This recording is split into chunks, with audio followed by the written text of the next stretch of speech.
Dan ara min 200.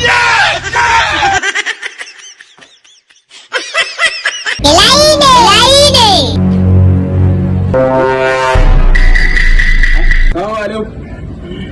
Mai gida ina wuni? Alaikum salam. Barka ne. An wuni lafiya mai gida. Ya aiki kuma?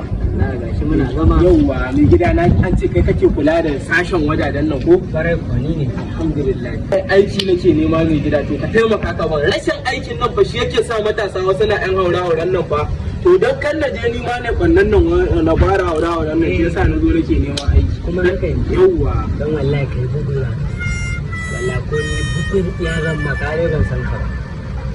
Kai gaskiya salama. Yauwa an wani gida na sa. To amma kuma ka rasa wanda zaka nemi aiki a wurin shi wuri ba. Ai an ce mun kai kake kula da sashen nan mai gida. Saboda ka ga wuri ne yana da girma ba? Wallahi kun. Wallahi to ka san yadda za a yi? A'a sai ka faɗa. Je gobe ka dawo. Alhamdulillah.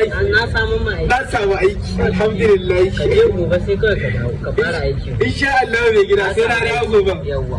Ya dan zo mana. Dan ara min 200.